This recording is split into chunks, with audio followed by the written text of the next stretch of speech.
ይኸው ተመልሰን ተገናኝተናል። የቅዳሜ ጨዋታ የእንግዳ ፕሮግራም ሁለተኛውን ክፍል እንሆ።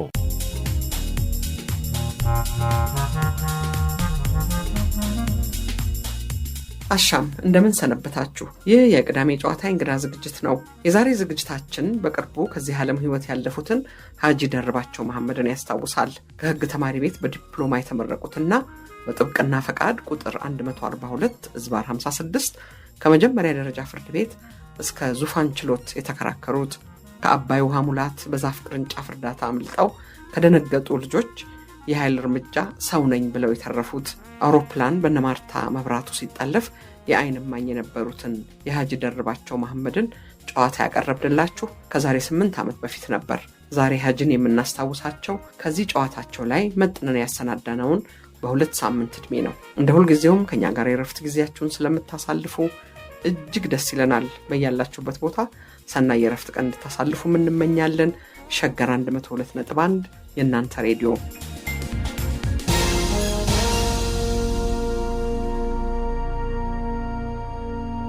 ሀጂ ደርባቸው እስቲ ስለ ጽሁፎቹ እናንሳ። ደግሞ የህይወት ልምዶን ያሳለፉበትን የጻፏቸው ጽሁፎች አሉ። እኔ ሰው ነኝ፣ ደንዲ የግዞት አምባ፣ ያጋደለ ሚዛን፣ ልጅነት ድህነትና ዳኝነት የሚለው ገና የሚታተም ይመስለኛል ቅርብ ጊዜ። ከዛም ሌላ ደግሞ እንደዚሁ ሌሎች ጽሁፎችም ያሉት ይመስለኛል አዘጋጅተው ሊያሳትሙ ያሰቡት። እነሱንም እንግዲህ ጀፎርና ከዘራዬ እነዚህም ያው እንስት ጉንዳን የሚላለ ለመጋል የሚልም ባልኝ ሐሳቦች አሉ። አሁን በዝግጅት ላይ ያለቀለት ያጋደለ ሚዛን ልጅነት ድህነትና ዳኝነት ነው። አንድ መጽሐፍ ነው። ጀፎር የሚለው የባህል የውራጌ ስርዓት አስተዳደር፣ ፍትህ፣ የንብረት ክፍፍል፣ የአካባቢ ጥበቃ፣ የስፖርት፣ ኪነት፣ ሁለንተናዊ የሆነ ነገር ነባር ሁኔታዎችን ለመዘከር የሚበቃ ማስታወሻ ለማድረግ የምጥረው ነው የጀፎር የሚለው። ትልቅ ስራ እኮ እየሰሩ ነው እና ሌሎችም እንደዚሁ እንደርሶ ቢጽፉ ጥሩ ነው ብዬ ነው። ሀጂ ደርባቸው እርሶ እንደገና ሌላ ደግሞ የጉራጌ መንገድ ስራ ድርጅት ውስጥም እንደዚሁ ሰርተዋል ይመስለኛል። እስቲ ስለሱ ይንገሩን። ቀደም ብሎ ነው የጀመረው የጉራጌ መንገድ ስራ ማህበር። የጉራጌ መንገድ ስራ ድርጅት እኔ ስራ ሳልጀምር ተጀምሯል። ከዛ በኋላ ነው እንትን ያለው። በጣም የሚገርም ነገር ይሄ ጀፎር የጉራጌ መንገድ ስራ ድርጅትንም ማስታወስ የሚያስችልበት ነጥብ አለ። የጉራጌ መንገዶች ስራ ድርጅት ከወልቅጤ እስከ ሆሳና ነው። የሚገርመው የጉራጌ መንገድ ሲቀየስ የሰው ርስት ወይም ሰብል አልነካም። ይሄ በጣም ልዩ የሚያደርገው ነገር ነው። ከወልቅጤ እስከ ሆሳና እስከሚደርስ ድረስ ነባር ባህላዊ ቅየሳውን ተከትሎ የሄደ ነው እና ይሄ ጀፎር በጉራጌ ዋና መንገድ፣ መጋቢ መንገድ፣ የከብቶች ማሰማሪያና የውሃ መቅጃ መንገድ በሚል በሶስት ተከፍሎ የሚታወቅ ነገር። ዋናው መንገድ 24 ሜትር ነው ስፋቱ። ይሄ 24 ሜትር ብዙ ነገር የሚደረግበት ነው። ይሄ ጀፎር ላይ የፍትህ አደባባይ ነው፣ የስፖርት ሜዳ ነው፣ የአምልኮ ሰፈር ነው፣ የጋሪ ግጦሽ ነው፣ መዝናኛ ነው እና የተለያዩ ስርዓት የሚፈጸምበት ነው እና ርስት የሌለው ሰው፣ ቦታ የሌለው ሰው፣ መሬት የሌለው ሰው ሁሉ በዛች በጀፎር ላይ ኑሮውን መስርቶ መኖር ይችላል። ከብቶቹን እዛው ብቻ አሰማርቶ ይለዋል እና በዚህ በጀፎር ላይ ልዩ ልዩ ስርዓት ይፈጸማል። አንድ ጥሩ ልጅ ሴት ልጅ ስትወልድ በዛ ጀፎር ላይ ልዩ የሆነ እንክብካቤ ይደረግላታል። ድሃም ትሁን ሀብታምም ትሁን በዛች ቀን የታለበው ወተት ቤቱ የዛ ባለከብቱ አይጠቀምበትም፣ ወደ እሷ ቤት ነው የሚሄደው። በዛች ቀን የተሰበሰበው ቅቤ በሙሉ ወደ እሷ ቤት ነው የሚሄደው። የታረደ ከብት ካለ ሹሉድ ለእሷ ነው የሚሰጠው እና እያንዳንዱ ሰው የያዘውን ነገር ይዞ እሷን ነው እንትን የሚለው። የጀፎር ልጅ ነው የሚባል የጋራ ልጅ ማለት ነው እና አሳድግ ምርቃቱም ለጀፎር ያብቃ እና ብቁ ለሀገር የምታገለግል ልጅ ሁን፣ ለእናትና ለአባቱ ብቻ አይደል እና ስለዚህ እንደዚህ አይነት የመንገድ ስራ ድርጅት ይሄ በሚደነቅበት እንትን ነው። ሁለተኛ ደግሞ እያንዳንዱ ሰው ከራሱ ኪስ አውጥቶ የጀመረው መንገድ ነው። እና በአርአያነት የሚታወሱ በጣም ብዙ አዛውንቶች አሉ። ዛሬ አሁን አንዳቸውን ባነሳ አንዳቸው መተው ይሆናል። ሊታወሱ የሚገቡ ብዙ ሰዎች አሉ። አሳልፈዋል። በብዙ አጋጣሚ ተነስተዋል። ወደፊትም ጆፈር በሚለው ላይ ዝርዝር ሁኔታቸው ላይ አስቀምጠዋለሁ እና መንገድ ስራ ድርጅት ላይ በሁለት የስራ መደብ ተመድቤ ሰርቻለሁ። በእዣ የመንገድ ስራ ድርጅት ሰብሳቢነት እና ምክትል ሰብሳቢነት እንዲሁም በጉራጌ መንገድ ስራ ድርጅት የህግ ክፍል ኃላፊነት አገልግያለሁ። ነጻ አገልግሎት ሰጥቻለሁ። እንግዲህ ምንድነው የመንገድ ስራ አብሮ ነባር የሆነውን ነገር ሳይጥስ አብሮ ይዞት መሄዱ ነው። እንግዲህ አንዱ ትልቁ ነገር እንዳሉኝ የሰው ንብረት ሳይነካ አይደል መሄዱ እንዲወደድና ሰው ሁሉ እንዲሳተፍበት አድርጎታል ሳያቃይም። ይሄ አንድ ትልቅ ነገር ነው እና ዛሬም ድረስ አለ አይደል ይሄ መንገድ ስራ ድርጅቱ ማህበሩ። ስለራቁ ምን በሁኔታ ላይ እንደሆነ አላውቅም። እሺ ሀጅ ደርባቸው እንግዲህ በሌላ በኩል ደግሞ እንደዚሁ እርሶ የሀገር ሽማግሌ ኖት። በሽምግልና ስራም ላይ ብዙ ስራ ሰርተዋል። ስለሱ ይንገሩን እስቲ። ሰው መቼም ራሱ ማሞገስ ሊከብድ ይችላል፣ ግን ብዙ ሰዎች ትልቅ ከበሬታ አላቸው ስለ እርሶ። እኔ ጎላ አስተዋጽኦ ይሄ ነው ብዬ የምለው ነገር አይኖረኝም። ግን ሽምግልና እኮ በሀገራችን ከዳኛና ስርዓት መንግስት በሌለበት ጊዜ የሚያስተዳድርበት ህግ እኮ ነው። ይሄ በቀላሉ የሚታይ ነገር አይደለም። እውነት ነው። ይህ ክብር ያለው ንጽህና ያለው ሚዛኑ የጠበቀ ራስ ወዳድነት የሌለበት ፈሪሃ እግዚአብሔርነት ያደረበት ስራ ነው። ይህ ሲዛባ ነው ነገሮች ሁሉ የሚበላሹት። እያንዳንዱ ሰው እኮ ህሌናው እውነትንና ትክክለኛውን ነገር ይነግረዋል፣ ራሱ ያንን ካላዛባው በስተቀር ሌላ አቅጣጫ ካላስያዘው በስተቀር። ስለዚህ በትክክለኛ የሽምግልና ስርዓት ጉዳዩ የሚታይለት ሰው ባይወሰንለት እንኳን እንደተወሰንለት ነው የሚቆጥረው። አንድ አባባል አለ። እኔ ዛሬ ሁለት ጓደኛሞች አንዱ ተከራካሪ ሆኖ ሌላው ደግሞ ሽማግሌ ሆኖ ተቀምጦ ነው። ያ ተከራካሪ ሆኖ የዋለው ሲሟገት ሽማግሌ ሆኖ የተቀመጠው ለዛ ለጓደኛው ተገቢ ያልሆነ ውሳኔ ሲሰጥለት ውለዋል። በሽምግልና ተቀምጦ እና በኋላ ማታ እንግዲህ ሸንጎ አልቆ ማታ ሲሰበሰቡ ዛሬ ጥሩ ነው አልወደድከኝም እንዴ ያለው። ምን ዛሬ ስወስንልህ አይደለም እንዴ? እንዴ እኔ እኮ ዛሬ ስታዘብህ ነው ያዋልኩት። አንተ ወሰንክልኝ ነው የምትለው? እኔ አንተን ስታዘብ ለካ የሌላ ሰው ጉዳይም እንደዚህ ነው። ስለዚህ የወሰኑለትም ሰው ቢሆን ክብር አይሰጥም። የወሰኑበትም ሰውዬ ቢሆን አይጠላም ትክክለኛው ነገር ከሆነ እና ሽምግልና ቀላል ነገር አይደለም። ሽምግልና ከተበላሸ ነገር ሁሉ ተበላሸ ማለት ነው። ሽምግልና ካለ ትክክለኛውን እኮ ነው። ዳኛ ያልፈታውን ዳኛ ሰይፍ ነው፣ ሽማግሌ ግን ላስቲክ ነው።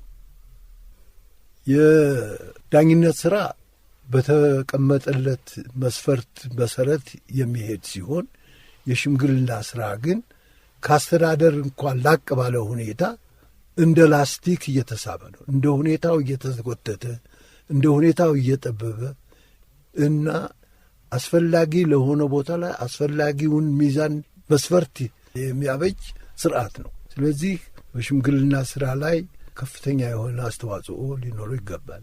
እርግጥ ሁለት ነገር ያስቸግራል።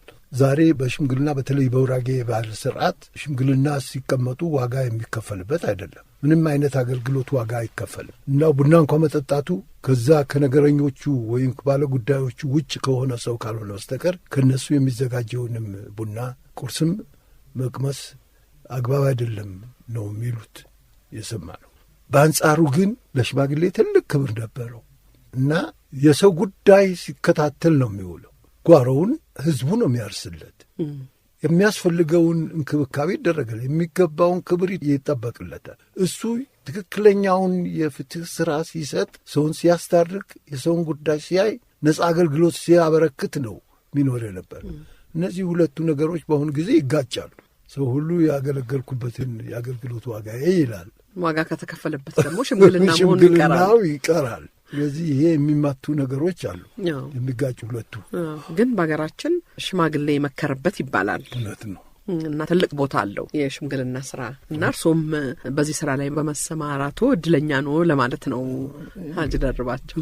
ብዙም አላበረከትኩም። አሁን በሚቀረኝ እድሜ መቼም ካጋጠመ አሁን ይሄ የአገልግሎት ዋጋ የሚከፈልበት ይሄ የጠበቃ አበል ለምጄ ነጻ አገልግሎት መስጠቱ እንዴት እንደሚሆንልኝ አላውቅም። አሁንም ጥብቅና ይሰራሉ? ፈቃዱ አለ። ምክንያቱም ለክብር ብዬ ይዘውታል። ግብሬ በአመት የሚከፈል የቁርጥ ግብር አለ። ያንን ለ3,000 ምናምን ብር ገደማ ነው። ይህንን ደብተሩ አሳዝኖኝ አልመለስኩም። እንዴ መመለስ የለቦትም። ፋይዱ በጣም ውስን ነው። በፍርድ ቤት አካባቢ ያሉኝ መዝገቦች በጣም ውስን ናቸው። ምናልባት እኮ በ56 ዓመተ ምህረት ፈቃድ አውጥቶ እስከዛሬ ድረስ ፈቃዱን ይዞ በጥብቅና ስራ በመስራት እርሶ እንግዲህ ካሉት ጥቂት ሰዎች መካከል አንዱ ሳይሆኑ አይቀሩም። ትክክል። በዚህ እኮ አንድ እንትን ሊሰጥዎት ይገባል ይመስለኛል። ይገርማል። እንግዲህ መድረክሽ የልመና እንዳይሆንብኝ እፈራለሁ እንጂ መቼም ሰው መኖር ይፈልጋል። ሲኖር ገቢ ያስፈልገዋል። ገቢ ለማግኘት መስራት ይኖራል። እንግዲህ ብዙም ስራ ምርታማ የሆነ ስራ ይሄ ነው ብዬ ማስቀምጠው ነገር ባይኖርም ይመስገነው ራሴን ችዬ እኖራለሁ። እንዴ ትልቅ ነገር ነው። አይ እንደው በጥብቅና ሙያ ይሄን ያህል ዓመት የሰሩ ተብሎ እውቅና መሰጠት አለበት ብዬ ስላሰብኩ ነው። እንግዲህ ይሄ መቼም ቢደረግ መቼም አይስጡኝ የሚል ሰው የለም። እውነት ነው። እኛ ግን ለዛሬው በዚህ መድረካችን እውቅና እንሰጣለን። በጣም አመሰግናለሁ። በጣም ረጅም ጊዜ ነው የሰሩትና ትልቅ ነገር ነው በእውነት። አመሰግናለሁ።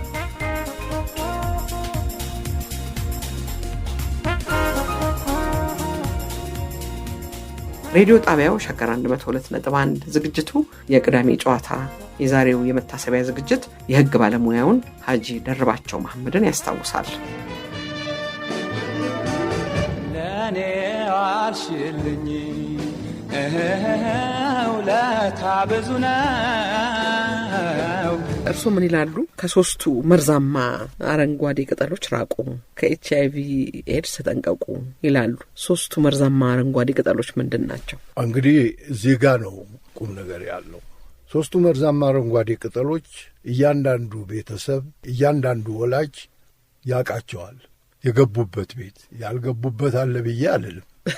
በተለይ አሁን ያልገቡበት ቤት አለ ብዬ አልልም። እነዚህ በተናጠል ወይም ሶስቱ አንድ ላይ ተዳብለው የገቡበት ቤት በወላጅና በልጅ በባለቤትና በአባወራ በተለያየ መልኩ በኪስና በኢኮኖሚ ዙሪያ ያላጠቁት ሰው የለም። እነዚህ ሶስቱ መርዛማ አረንጓዴ ቅጠሎች ሲታዩ፣ ሲነኩ፣ ሲቀመሱ በጣም ጥሩ የሆነ ማባበያ አላቸው። በኋላ ግን የሚሰጡት ውጤት የከፋ ይሆናል እና ይሄ በተለይ ወጣቶችን ነው ይህንን ለማስተላለፍ የምፈልገው። እኔ ስማቸው ባልጠራ ደስ ይለኝ ነበረ፣ ግን ትምህርት ስለሆነ መጠራት አለባቸው። ሶስቱ መርዛማ አረንጓዴ ቅጠሎች ብዬ የሰየምኳቸው አንደኛው የሚያሰክሩ ነገሮችን የሚመረትባቸው ነገሮች ሁሉ ናቸው። ለምሳሌ ያህል እንደ ጌሾ ያለው መጠጥ የሚሰራበት አስካሪ ነገር ሁሉ የሚሰራባቸው ነገሮች ሁሉ አንደኛው መርዛማ አረንጓዴ ቅጠል ነው። ሁለተኛው መርዛማ አረንጓዴ ቅጠል ሐሺሽ ነው። ከትንባሆ የሚሰራና አሁን በአካባቢያችን በከተማችን ወጣቱን የሚያዘናጋው ሺሻ የሚባል ነገር ሰማለሁ። እኔ እንደው መከስከሻ ባገኝ ኖሮ በሰበርኩት ደስ ይለኝ ነበር። ሺሻ የሚባለው አለ። ይሄ ሲጋራን፣ ሺሻን፣ ሐሺሽን እነዚህ ነገሮች ሱስ የሚያስይዙ ነገሮች ሁሉ አንዱ ሁለተኛው መርዛማ ቅጠሎች ናቸው። ሶስተኛው ገና ጀማሪ ነው፣ ስር አልሰደደም፣ ግን እንደ ሰደድ እሳት ወጣቱን እየወረረ ነው ያለው ጫት ነው። እነዚህ ሶስት መርዛማ አረንጓዴ ቅጠሎች ብዬ የሰየምኳቸው እነዚህ ናቸው እና እነዚህ ሶስት መርዛማ አረንጓዴ ቅጠሎች ወጣቶች እንዳይቀርቧቸው እኔ ጥብቅ አደራዬን ነው ማስተላለፍ የምወደው።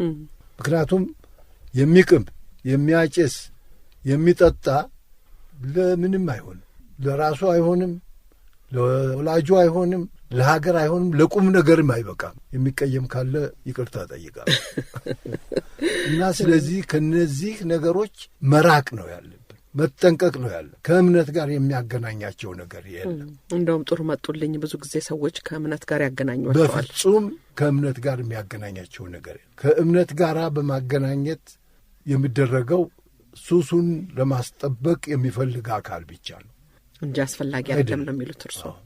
ሀጂ ደርባቸው ይሄንን እንግዲህ ያው የሚሰማ ካለ ይስማ ብለን እናልፈዋለን። እርሶ አዲስ አበባ ከተማ ውስጥ ለረጅም ጊዜ ቆይተዋል። አዲስ አበባ ከተማ ውስጥ በኩራዝ መብራት በሌለበት ቦታ ሁሉ ጀምሮ ኖረዋል።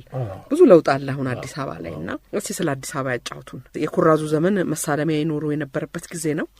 ይንገሩን እስቲ። ለምንድን ነው መብራት? መቼም መሀል ከተማው መብራት ነበረው እርሶ እዚህ በመጡበት ጊዜ አይደለ? የሚታየት ብዙ መብራት እኮ የለም፣ ብዙ መብራት የለም። እና በተለይ ዳርዳር ከተማዎች ምንም የላቸው። እያንዳንዱ ቤትም የተወሰነ ቤት አለው፣ የተወሰነ ቤት የለው። ጎላ ብለው የሚታዩት ክፍሎች ናቸው። እንደ ወደ ቤተ መንግስቱ ወደ ፒያሳ እንደዛ የሚጠቁት ናቸው። እርሱ መሳለሚያ ነበሩ? ያኔ እኔ መሳለሚያ ነኝ። እንደ ገጠር ነው የሚቆጠረው እኮ መሳለሚያ፣ ጫካ ነው። ያኔ በኩራዝ ነው፣ በኩራዝ ነው፣ ፋኖስ በኩራዝ። ከዛ በኋላ ደግሞ ቀስ ብሎ የመጣ ነው መብራት። እንግዲህ አዲስ አበባ እርሶ እያዩ ካደገችበት አሁን ቦሌ ራሱ እንደ ገጠር ነበር የሚቆጠረው። እውነት ነው፣ እውነት ነው። እንደዛ ይላሉ ሰዎች። እውነት ነው። ተዟዙሮ አዲስ አበባን ይመለከታሉ አሁን እርሶ? አሁን አዳዲስ ሰፈሮቹ አያለሁኝ፣ ሁሉንም አያለሁኝ። ሁሉንም ባይሆን አያለሁኝ። እንግዲህ ተራራው ሁሉ ቤት ሆነዋል። እውነት ነው። ገደሉ ሁሉ መንገድ ሆነዋል። እውነት ነው። አገሩ በሙሉ ሰው ሆነዋል። እና ስለዚህ አዲስ አበባ እንደ ዕድሜዋ አላደገችም ይባላል። እንደ ዕድሜዋ እንደ ዘመኑም አላደገችም ነው የሚባል። ግን እየዳሃች ነው። ለእርሶ ማዘጋጃ ቤቱ ሲሰራ ምን ያስታውሳሉ? አሁን አስታውሳለሁ። እኔ አራዳ ፍርድ ቤትን ታውቂዋለሽ አይደለም? ይሄ ከጊዮርጊስ ፊት ለፊት ያለው እሱ መዘጋጃ ቤት እኮ እዛ ነበር በፊት። ይባላል። እኔ ፍርድ ቤት ሆኖ ነው ያየሁት። የአዲስ አበባ አውራጃ ፍርድ ቤት ነበር።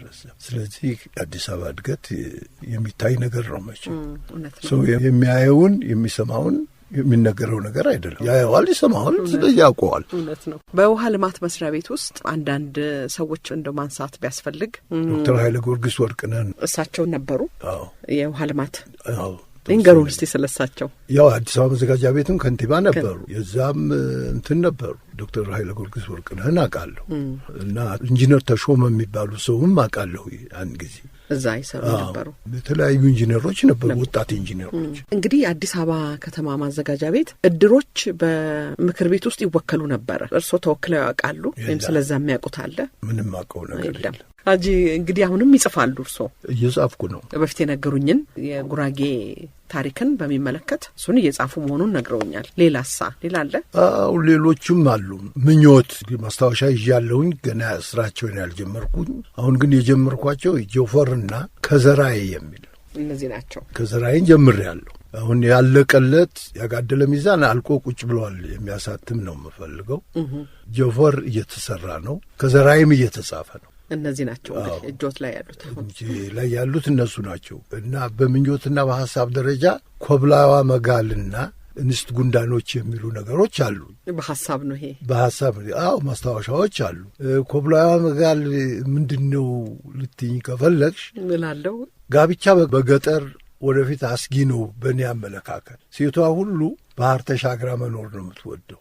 ከገበሬ ጋር ጋብቻ መፈጸም የምትፈልግ እውነትዎን እኮ ነው። ይሄ እኔ በጣም ነው እኔ ህሊናዬ የሚለኝን ነው የምለው። ምክንያቱም እያንዳንዷ ሴት ወደ ገጠር ከግብርና ጋር ተያያዥነት ባለው ሁኔታ ጋብቻ መፈጸም ፈቃደኛ አትሆንም የሚል ስጋት አለኝ። ምክንያቱም ብዙ ሴቶች ወደ አረብ ሀገር ሄዳሉ። አረብ ሀገር፣ ፈረንጅ ሀገር መሄድ ይፈልጋሉ።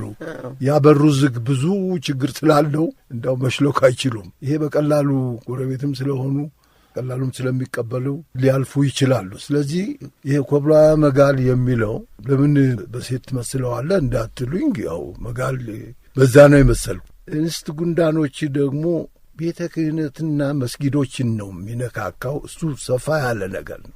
ይሄ ዓለም አቀፍ ጉዳይ ነው። ምን ያህል እውቀት አለህና ነው ይህን የምትነካካ የሚባል ነገር ባልልም፣ ይሄ ማልወደውና የምሰማው ነገር አለ።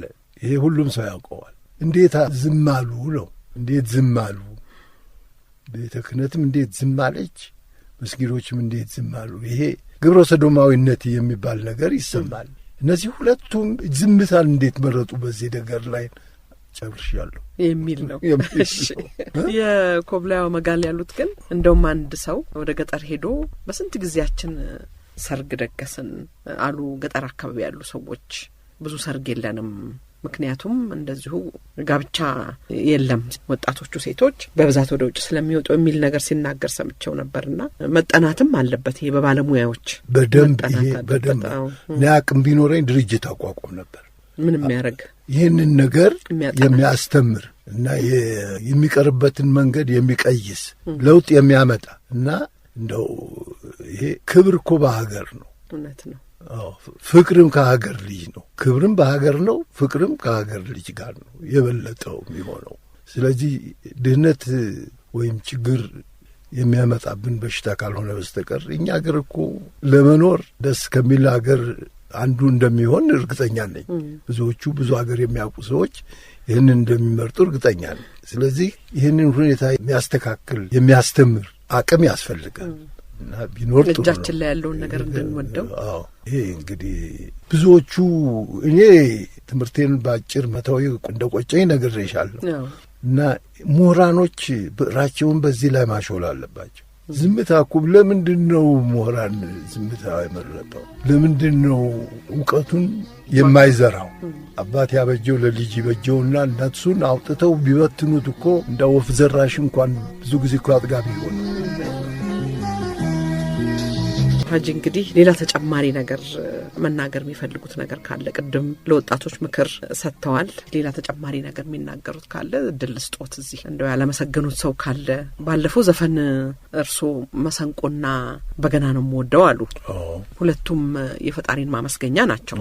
በክርስትና በኩልም ቢሆን መሰንቆም በገናም እንደዚሁ የፈጣሪን ማመስገኛ ናቸው። ለዚህ ይመስለኛል እርሶ የመረጡት ነው ወይስ ሌላ ምክንያት አለ? ምንም ምክንያት የለኝም። መሳሪያዎቹን ነው የመረጥኩኝ። እዛ ውስጣቸው ያለውን ጉዳይ ውስጥ አልገባሁም። እኔ እንግዲህ የቤተ ክህነት ዘማሪ አይደለሁም። የቤተ ክህነት ዘማሪ ቢሆን ኖሮ ስለዛ መናገር ይችል ነበር። እና እንግዲህ ሰው የሚወደውን ነው መሳሪያዎቹን እነዚህ ማሲንቆን በገናን የሚፎከርበት ምንድን ነው? ቀረርቶና ሽለላ በጣም እወዳለሁ። ምን ልታረግ ነው እንዳትይኝ። እና ይሄ በጣም ደስ ይለኛል። በቃ ሰውነቴ በሙሉ ደስ ይለኛል። እንዲሁም ወደ እስልምና ስንገባ መንዙማዎች አሉ። መንዙማዎች የሚባል ያው ዝማሬ ነው። እሱም የምወዳቸው ደስ የሚሉኝ ነገሮች አሉ። ይሄ ትዝታ ነገር ሁሉ ደስ ይለኛል። እና ከእምነት ጋር ማያይዘው ነገር ምንም የለኝም። አያይዘው እምነት ሌላ ጉዳይ ነው። እምነት ሌላ ጉዳይ ነው። ራሱ የቻለ ምስጢር ነው። መኖር ደግሞ በዚህ ዓለም ላይ ስንኖር ተቻችሎና ተፈቃቅሮ ተከባብሮ አንዱ የሌላውን አክብሮና ሳይነካና ሳይንቅ ዝቅ ሳያደርግ የራሱን አጥብቆ በመያዝ ነው መጓዝ ያለበት። ይሄን ነው። እሺ ሀጂ ደርባቸው በጣም አመሰግናለሁ። አደከምኩት። እንግዲህ እኔም እንደዚሁ አመሰግናለሁ። አልሐምዱሊላህ አላህ ምስጋና ይግባው። አሜን አሜን። ስለዚህ ይሄ ጥሩ ሙከራ ነው። እነዚህ ነገሮች እዛ ጓዳ ውስጥ ያሉ ነገሮች ተቋጥረው ወደ መቃብር ከመሄዳቸው በፊት እያንዳንዱ ሰው ጥሩ ይሁን መጥፎ አውጥቶ ቢያወያይ ጥሩ ነው። ጥሩ ነው። በጣም መነጋገር ጥሩ ነው። ሀጂ ደርባቸው እርሶ እንግዲህ የጻፉትን መጽሐፍ ለእኛ አስነብበውናል። እርሶ የሌሎች ሰዎች መጽሐፎችን ያነባሉ? መጽሐፍት? አሁን የፍቅር እስከ መቃብር በጣም እወደዋለሁ።